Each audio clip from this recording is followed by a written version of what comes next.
welcome back or welcome to the Surf Mastery Podcast, the podcast about becoming a better surfer in and out of the water. I am your host, Michael Frampton. Today's guest is James Russell. James is a fellow New Zealand surfer. He's also an author, but how I discovered James initially was that he has a surfing podcast called Mad Surf Stories, and late last year a friend of mine shared one of his episodes. I have since devoured each and every episode and am subscribed to his podcast. I urge you to do the same. Very cool podcast. Also, it turns out James is an author, and I had a couple of his kids' books on my bookshelf. James Russell is an author. That's his main job. The Dragon Defenders is the book series you may have heard of, especially if you have young children and are in New Zealand or Australia. You can check out those books at dragonbrothersbooks.com. He also has a couple of surfing novels as well. And without further ado, I shall fade in my conversation with James Russell. What inspired you to start the podcast? Yeah, I guess it's those car park conversations with surfers where you talk to somebody and they just tell you something crazy that's happened to someone. And I thought, that's pretty cool. Like to mine those stories would be awesome to be able to do that. Yeah, I think that's kind of it, really, because they're all local. You know, there's those legendary stories that might be a Piha story or whatever, and everyone in Piha knows it, but nobody else does. And when you get a bit long in the tooth like me, you come across quite a few of them. Yeah. But yeah, the challenge is to get people to talk, really, because some of the surfers are like, maybe they've had a shocker and they're a bit ashamed of it.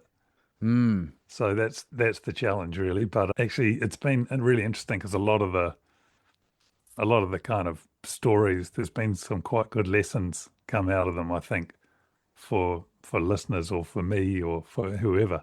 Oh, definitely. Good examples like Elliot Foot. And he suggested that if you're going to Indo and you're going to be taking these ferries between islands, you get yourself an EPIRB and you buy that EPIRB in your own country rather than in Indonesia. Because then when it pings, it goes back to your own country and you know those people are going to be on top of it and they're going to call the Indo authorities. And I thought, that's gold. That sort of info is gold, Yeah, definitely. He was swimming for 2 days, Yeah, and it would have been. I've already got one of those because I do a bit of hunting, so I always have one in the backpack. You're almost silly not to have one nowadays, given what we know, and you just got to realize that. I mean, any sort of tourism operator in most countries, there's regulations, that the captain of the boat will have one of those on them, and there's regular maintenance schedules of their equipment. Blah blah. None of that happens in Indonesia, so you kind of got to have one of those with you just in case. Yeah, but keep in mind, Michael, you're coming from the point, you're a hunter, so you go hunting and you bring this with you. I hadn't even considered that. Like, I think they only came on my radar about 2 years ago when I was in an outdoor shop and I saw one. I was like, what's that? So I didn't even know what they were really, because I've never done that much stuff. I've done some stuff in the mountains, but I've been with other guys that, they've probably got one in their pack, but they didn't even think to mention it to me. So a lot of people wouldn't even think about it. And plus, they're quite expensive, right? How much do you pay for one? 500-600, something like that? Yeah, I think it was 400, and it's just a basic EPIRB, like a signal. But you can get Garmin have devices that are similar but a little bit bigger that actually double as satellite phones. So right. Even if you're outside of normal signal and your iPhone's not going to work, you've still got GPS signal, so you can immediately tell where you are. And you can send a signal out, you can text message. I think you can even call on some of the more modern ones. And they're only a couple $100 more, and they have, multiple uses. It's just be good to have one just in your house, Yeah, no, it's good. I haven't had a big in a little while, but I think I might make the investment before I do, Yeah, it's funny. Surfers are funny, aren't they? You spend $1,200 on a new board, but I'm not going to spend $800 on a safety device that will last me a lifetime in case something happens. Well, come on. Yeah. And by our nature, we go to these places, and I mean, I guess no one's going to surf with one, but I wonder, maybe one day that could be a good product to have when you're surfing, something that if they get smaller and smaller, something that you could tuck into your wetsuit or something. Yeah, There's a guy smaller. here in Auckland that I've been trying to get a hold of. He was out surfing at Kari Beach and it was big and he got swept down the coast and he ended up just getting battered into the rocks, like terribly, like the bones were sticking out of the wounds. Oh, And he so far hasn't agreed to talk to me, but hopefully he will because it's an amazing story. He ended up getting stranded on the rocks and the tide was coming in and he thought, okay, I'm just going to have to jump back off and get back into this. And did that. He ended up getting washed down to another beach and was so broken up he couldn't even stand. He just had to scratch out a giant help in the sand, oh, which was seen by some people walking along the cliff top. oh, And that's how wow. he got rescued, you know? Oh, wow. Gnarly, man. Incredible. Yeah. Yeah, there's some crazy stories out there. And no, it's pretty awesome that you're doing this. I've listened to every episode and Yeah. I think it's awesome. Yeah, great. Nice to hear. Yeah. So let's start from the beginning. Right? When did you start surfing? I was a late starter, I think like you too, right? I started after I left school. I was down at Otago University. And for your listeners that don't know where that is, that's bottom of New Zealand. So it's cold and plenty of swell from the Southern Ocean. I was a pretty capable swimmer, pretty decent in the water, but yeah, never surfed, kind of never been on my radar. And just fell in with a group of lads that were surfers and got a board and a weddy and never looked back. Just loved it. Yeah. Ah, cold I water. spent a lot of time like it. I spent so many years just cartwheeling down the face of huge waves and just freezing cold, holes in my wetsuit kind of stuff, snowing on the beach sometimes. So I don't think I learned very quickly. Like it's a challenging situation to learn down there because it's often big, but yeah, a lot of fun. It's an Yeah. amazing, amazing spot. Great waves. Oh, yeah. Describe to me your current relationship with the ocean and surfing.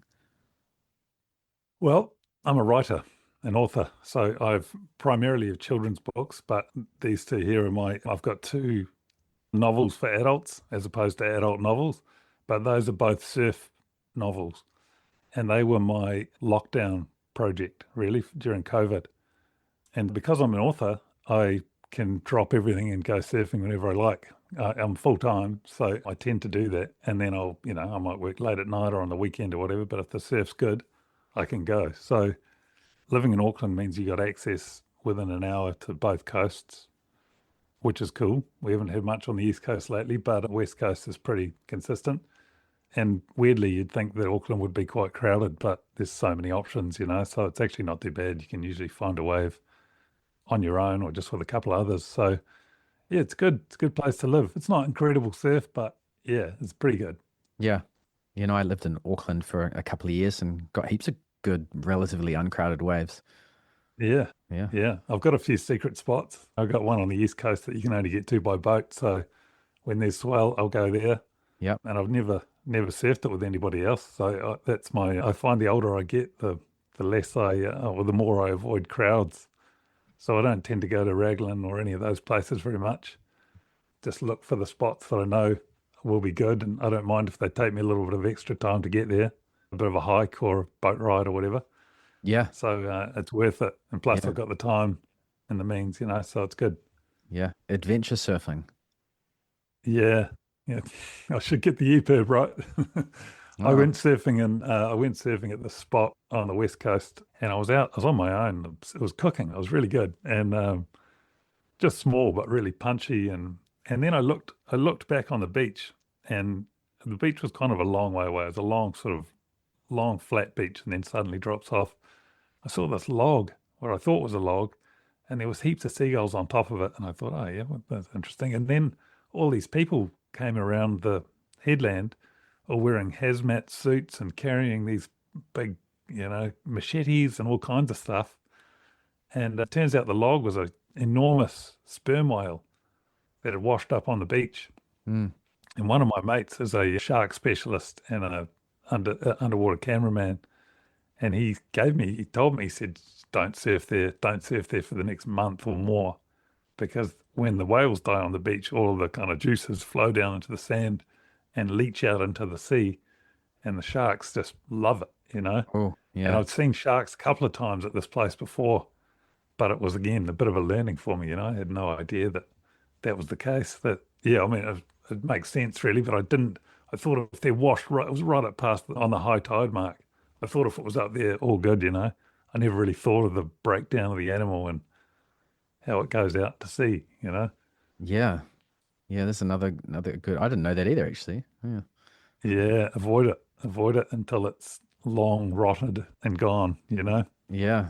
What Because were they doing in when you hazmat know when the, suits? oh that was the iwi, you know, that was the iwi. They were up from Whangarei and they were coming down and they were taking the jawbone of the Oh, yeah. whale out for Yep. carving.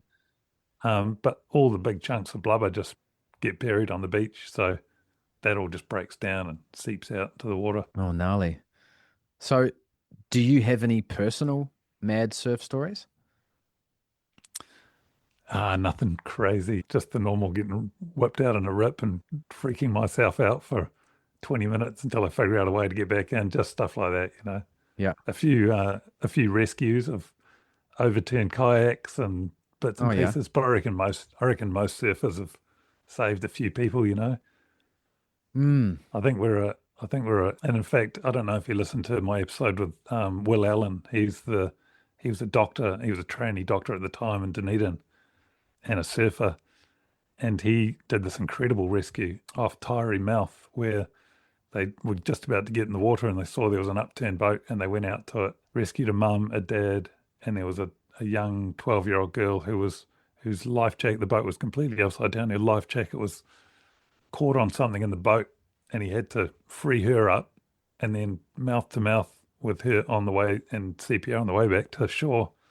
And unfortunately, there was a baby still caught in the boat who died. But yeah, so he's gone on to do a lot of work around drowning and a lot of training of surfers because he realizes that surfers are often the ones that come across these people first or may drag them out of the water first. So yeah, that was an interesting one.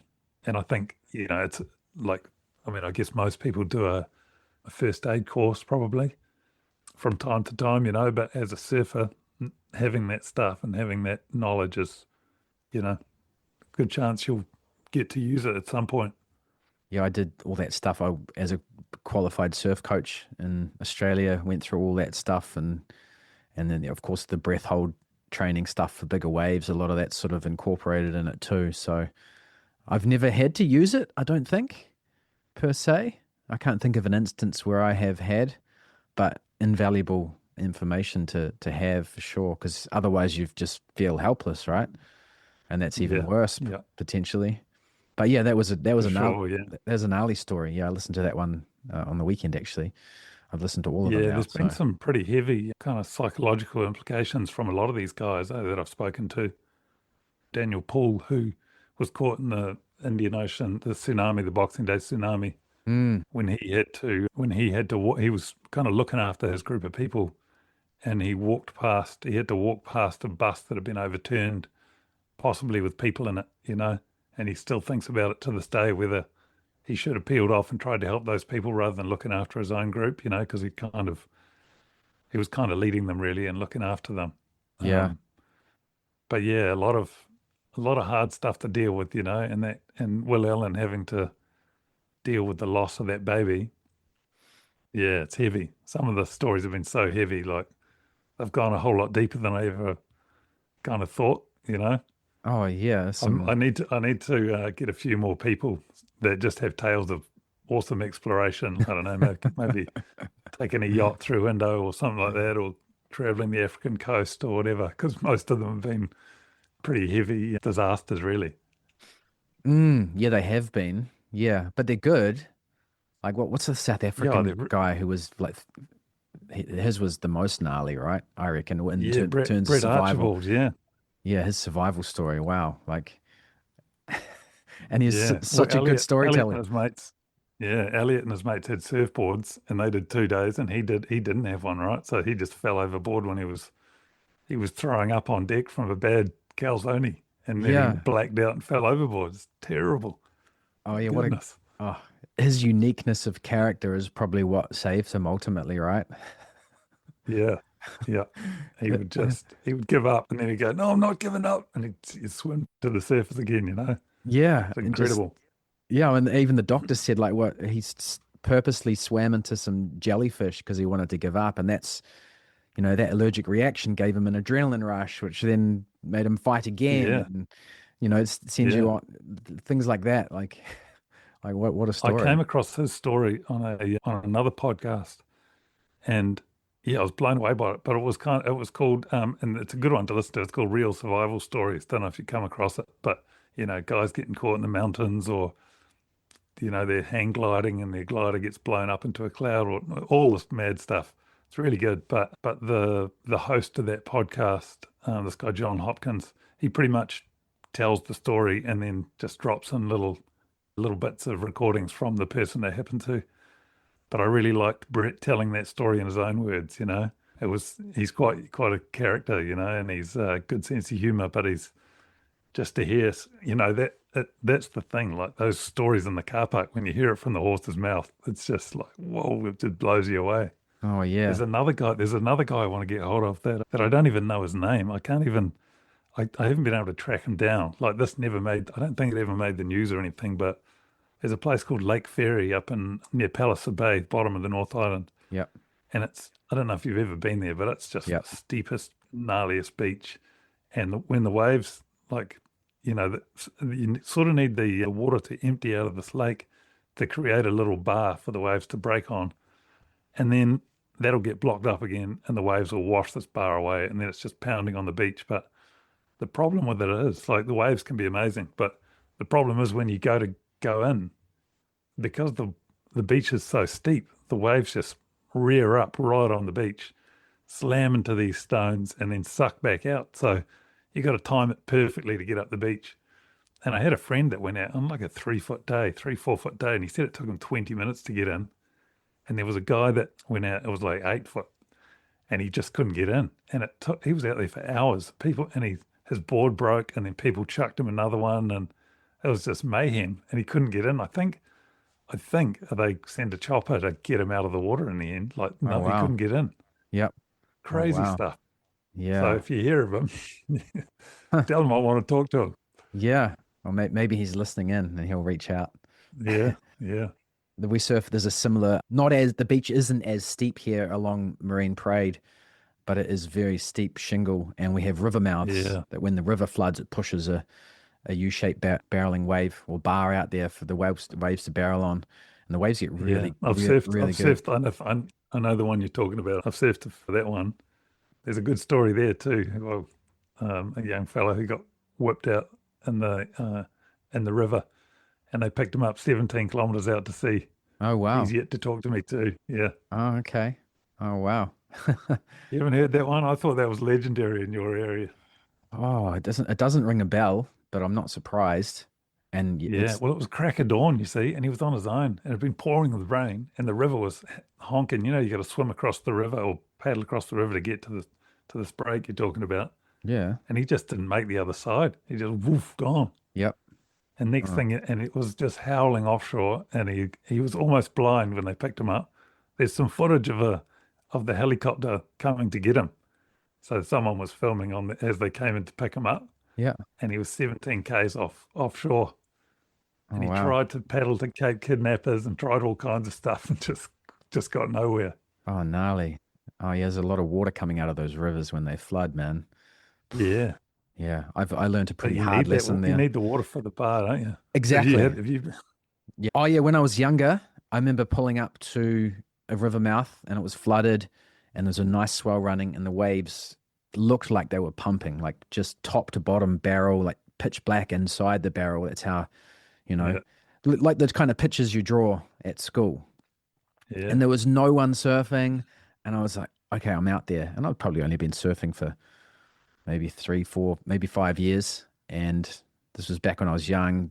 And I'd broken my leash. So the only leg rope I had was a longboard leash that had been stretched out. It must have been 11 foot long, but it was the only leg rope that I had. I was like, I'm out there, paddled across, and I just remember paddling into my first attempt, or the only attempt, the first wave. And because the river's pushing out and it creates the bar for the wave to break on, but it actually creates a lot of draw. So it kind of breaks like an yeah, extreme rip bowl, which makes the wave yeah, better and more rippable and when it's manageable. but it also makes it a Yeah. lot harder to paddle into. And I was so excited because the waves looked pumping and I was inexperienced. And I tried to paddle into this wave and immediately just went over the handlebars, slammed down into the gravel, and then I'm in a flooded river getting sucked underneath, and then the surfboard wraps around me like this and around my arms because I went to go and put my hands over my head, but I didn't have time because by the time my arms got to here, the leg rope is wrapped around my arms, couldn't move, it's pulling tight, and then the surfboard's like doing this because it's wrapped around me. It's here. I still got a scar on Yeah. my nose from it. So Yeah. I'm wrapped up in my own leg rope of couldn't move my arms, being dragged along the gravel bottom on a flooded river. Seconds after I thought I was going to get the best barrel of my life, and Yeah. I thought it was gone. I thought that was it. I couldn't At move. school. I'm getting dragged under. I don't know how long I was under for. It was probably only 30 seconds, but it felt like minutes. And I guess eventually I just got to a point where the river started to dissipate into the ocean and the tension on the leg rope started to ease and I was able to wriggle free and swim up. And I came up and everything was like I had red glasses on and I didn't breathe in any water or anything. I ended up being fine, but Yeah, you're on the edge. it was an intense experience. It was a hard lesson to learn. Yeah, I reckon that's freakish. That is freakish. Yeah. Yeah. Actually, I listened to one of your episodes there just the other day, and it was, can you still get better when when you're getting old? Because I'm Mhm. 50, what am I, 52 now? And I reckon I've kind of been getting better. Because I started late, I don't think I got to that really good level. It took me a long time. So I don't know, maybe it's a good thing to start late because it is quite enjoyable thinking that you're still getting better even when you're like nearly 50. But I reckon that's changed and started to go downhill a bit for sure in the last 3 years.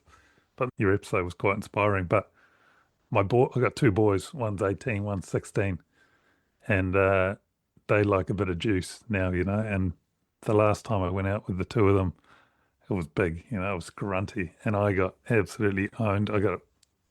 Got a huge one, wiped out on a big one, and then got two or three really beautiful ones right on the head, like they're kind of progressively smaller, these waves, as I was coming in, which meant they just landed right on me. And shit, I was like, oh my, am I going to die here? Like, I was actually really, really worried. And I just groveled and had to sit on the beach for a little while to collect myself. But it was quite a lesson. I was like, oh, 'cause, 10 years ago, that would have been all right. I would have been fine. I would have been rattled. But I was like, oh, that was close. I was seeing stars here. Yeah, So man. yeah, getting old sucks. What are you going to do? Yeah. It does. It does. But I mean, if you're going to surf waves of consequence, you have to train for it, don't we? I don't think at any Yeah, age, I don't think it's exactly. escapable at any age. Obviously, when you're young, you're a bit more rubbery and fit naturally. But Yeah. yeah. I'm glad you found that episode inspiring. Yeah. Tell me though, your breath hold, can you increase your breath hold when you're my age? Oh, of course, yeah. Yeah. Think so. Oh, definitely. I 100%. used to be able to do like 2 minutes underwater or even a little more, 60 meters in a pool or something. But now yeah, I don't know. I can't do anything like that. You quadruple your breath hold within one training session if you want to. I've done that with Nam Baldwin. A lot of it's just mindset and having the ability Yeah, right. to control your nervous system. Because Yeah, what uses up all the oxygen is you freaking out, yeah, really. So if which is you what I was doing. yeah, Yeah, so going through a course like I went through back in the day with Nam, where you sit down for a couple of hours and you go through the science, and then you jump in the pool and you go through the practicalities and you put it into practice, just changes the game, really. So the answer is yeah, yeah, right. yeah, yeah, definitely. But go. Need to come over and have a session with you. Like I'm quite fascinated with that fear side of things. I've done loads of sports, but I think surfing is the one that's given me the greatest level of fear. Because I mean, I've skied to a pretty high level and we were jumping off some pretty high stuff. But you sit at the top and you can check all the factors and then you can psych yourself up and then you can go, and I've done some whitewater kayaking, which was kind of scary, like when you go over waterfalls and things, but surfing's a bit more out of control, right? Because you don't know what's going to happen when you paddle over that wave and see what's coming at you. There's no control there. Even with the river and you're kayaking, you can sit up above a rapid for a while and get yourself sorted, pick your line, all of that stuff. But and you know that water is, even though surfing is kind of a unique sport in that two things are moving, you and the medium that you're working in, and kayaking, it's moving as well, but it's moving in a uniform way. It doesn't change. But waves, they're moving along, and the bathymetry of the bottom changes. Suddenly, the bottom will drop out, or whatever will happen. But that fear is, I've always found it fascinating. I've never been a big wave rider, really. I'm pretty uncomfortable once it gets up past 6 foot, to be honest. Like, I'm happy there, but anything bigger than that, I'm like, okay, leave this to the big boys. And I just can't believe, I just can't fathom how guys can go out in 15, 20 foot. I don't even, it doesn't even compute for me. Oh, Like, I'm, yeah. I'm okay with it. I don't really want to do that, but I just can't believe how brave some people are. But I guess it's doing all those things, right? Putting the training in place and doing the psychological stuff and getting the breath hold and the whole thing. It doesn't just happen. You got to build up to it. Yeah, there's a lot of work that goes on behind the scenes. I've only really done it once where I surfed an outer reef that was, triple overhead. And when you surf the outer reefs, the swell itself is just moving so much faster. So Yeah. it's almost like a different sport. And I trained I was in the gym, 3 times a week for a year, doing breath holding courses and training and leading up towards that winter to surf one of these swells. And I mean, I don't think I'd ever do it again. I don't regret. Nothing happened. Nothing bad happened. I got some of the best waves of my life and surfed some of the biggest waves of my life. But the come down the next day, like the body obviously really sore because you're getting thrown around, but just the depression, man, from you end up going so high surfing these waves because it's like surfing, but everything's intensified. And the depression the next day is something that I don't, in hindsight, I don't know if it was worth it when you weigh up the risk that the work that it took to get there, the risk that you're taking to do it, the come down afterwards, and the desire to do it again because that adrenaline rush is next level. Like those guys that do big wave surfing like that on a regular basis, they are different animals, man. They're different machines. Yeah. Sounds like a drug addiction, doesn't it? It, it's certainly, well, a lot of them end up, you know, doing that as Yeah, well. true. A lot of Yeah. stories in surfing of that as well. But I mean, yes, you can get better as you get older, but I think it matters on how do you define better? Do you know what I mean? Like, is it surfing a Yeah. different? What is the style of surf? Because I think for years, myself included, I was a victim. Maybe that's not the right word, but I was the surf industry was telling me what board to ride, what style of surfing to do. Do you know what I mean? You constantly fear of being judged. So when you go, no, stuff all that. I just want to. I'm happy taking a bigger board and going and surfing over there when no one else is surfing and catching the novelty waves, but getting 20 of them in 20 minutes because no Yeah. one else is there, rather than going over there and trying to get three to the beach off the crowd. So that's part of it too. And you Yeah. mentioned, Yeah. I mean, people say buy a longboard, but I find longboarding boring as shit. I want to still ride my shortboard. Still want to try and get barreled if I can. That's the super exciting stuff. But it's just annoying when you're like on a good wave and you're like, oh, I might hit the lip here, and you just blow it, and you just know because you're not fit enough, or you haven't done enough surfing, or you're just getting old and your reactions are slow. My kids skateboarded, and when I was about 40, I reckon, or maybe, yeah, about 40, I was like, oh, I used to be able to do a bit of this. Go on the skateboard, like the reactions when you fall, you just don't have those same, like they just sort of step off. But I would go flat onto the pavement, I was just, my reactions are way too slow. And mm, there's nothing much you can do about that, I think. That's just a factor of getting old. You probably get a little bit wiser as a surfer in terms of reading what a wave's going to do and setting up a little earlier. In fact, I'm sure When you see Kelly Slater trying to do airs and stuff, he doesn't pull many of them off anymore, but put him in 10-foot pipe. He's like the man, he can just slot it just beautifully. But when he's trying to do these tricky little maneuvers on small waves, he's just not quick enough. He doesn't have that reaction time like he used to. Yeah, but he's a good example of someone who hasn't let go of. He still want.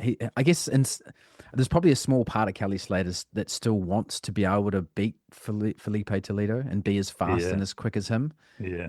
And I'm sure that He's just delusional though, produces. really. Like, there's Yeah, no way, yeah, and those guys are, whereas you look at someone like Skip Fry, who's just happy to highline on a glider with style yeah, in his 80s, and yeah, Joel Tudor will say he's the best surfer in the world. So it kind of yeah, does yeah, depend on your perspective and what you think better is, and you do have to have quick reactions in some ways, but also I think as you get older as a surfer, you get better at predicting the waves. So there isn't a need for quick reactions because you're just better at predicting the wave anyway. yeah. I guess it depends on what feels the best to you on a wave. Like what feels the best to me is if I go up and hit the lip and do a turn, I'll go, yeah, that felt good. That's what I like doing. And Yep. it's the it's the stuff of a younger man, really, to do it Mm, really well. I mean, of course we can do it, but the guys that are doing it the best are the young men. So I'm never going to be able to hit the lip like I could when I was 40 or 45, maybe, because I think I still was getting better at that point. But, it's only downhill from here, I think. Like, I'm happy to be proved wrong, but I think the more, if I want to maintain that, you got to train much harder, I reckon, as you get older oh in yeah. order to maintain the same level, and that's time and effort. And someone will go, "Do you want a beer? Come around for a beer," or whatever. I'll be like, "Okay, here's some camembert on a cracker," and I'll have a couple of those. Next thing you know, I get on the scales in a week, and I'm like, "Oh, geez, I put on a couple of kilos Yeah. over Christmas, whatever." You just get a bit relaxed, I think, and you don't burn it all off like you used to, and it requires more effort, requires more discipline, more effort, more time, probably, I think, than when you're a young man. The Oh, way it goes, I'm all right with it. I'm at peace. I know I don't sound like I am, but I am. I you got still it. enjoy it. Yeah. I mean, that's the main thing, right? Yeah, exactly. Yeah. But you mentioned fear, and that does come a lot into it. Especially, I think a lot of surfers don't even realize how scared they are because I think a lot of the fears that we have of surfing is sort of unconscious because your brain, whether you realize it or not, your brain knows how dangerous the ocean is. You might not realize that you're essentially a victim of a shark attack or a tsunami think of the extremes. But then, of course, everyone knows there's a rogue set every hour and you maybe didn't read that rip properly or someone ditches their board in front of you or I mean the list of ways that things can go wrong when you're surfing is endless and whether you're Yeah. consciously aware of that doesn't matter because your brain is and if you haven't prepared or consciously thought through those risks then that's essentially taking away from you entering a flow state and when you enter a flow state that's when your reaction times are switched on and where you're not Yeah. necessarily thinking. So it is Yeah. I a mean, I, lot I to do think with that. everyone feels that.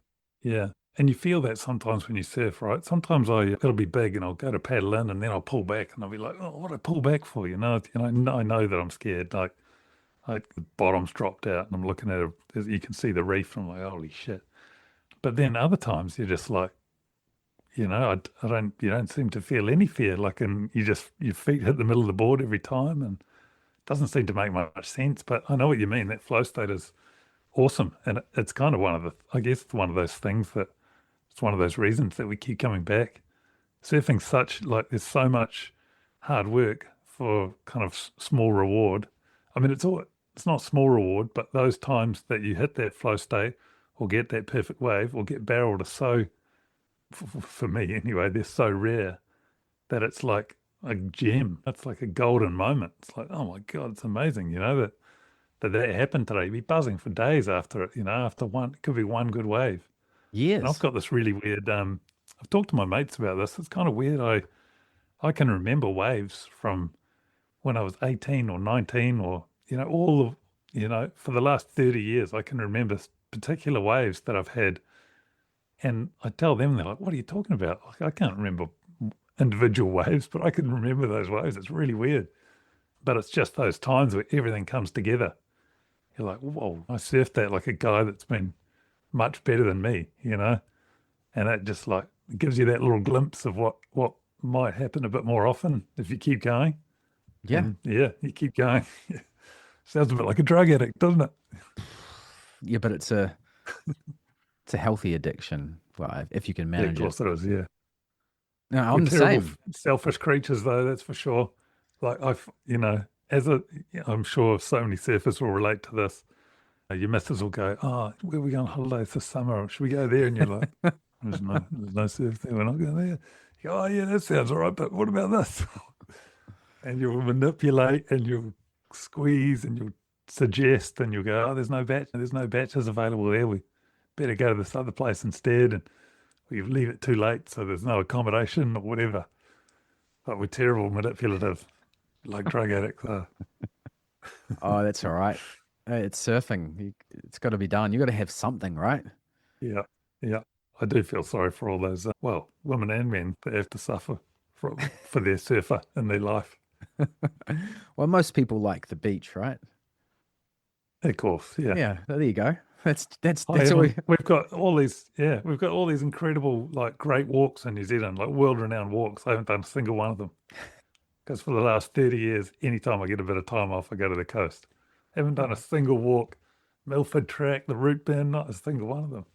Terrible. Oh yeah, I think I'm the same, but you've probably been to more beaches than most people.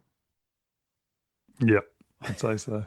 Yeah, I got a chart on my wall of all the places I've surfed, and it's pretty full. Yeah, exactly. Exactly. And it keeps you, motivated to get up early and, you know, stay fit and strong, blah blah blah.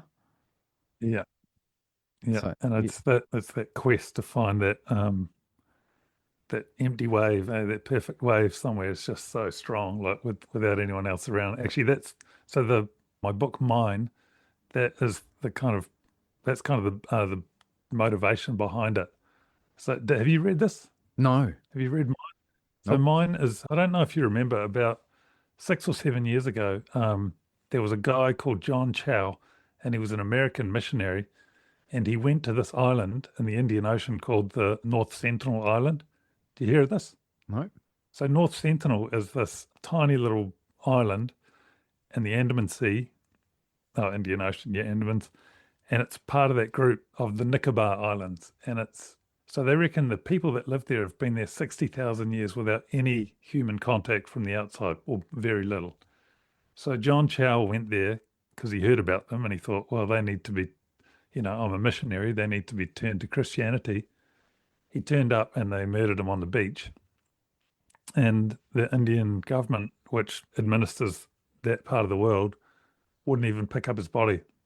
So because they just won't be contacted. If you try and go there, they'll fire at you with bows and arrows. They're amazing.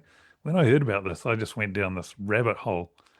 And if you go to North Sentinel Island on Google Maps and you zoom in on it, in the south of the island are two of the best surfing setups I think I've ever seen. It's like a mirror image breaking into this pass, and it's perfect. And every time that Google updates this image, it's just better every time. It's unbelievable. It looks so good.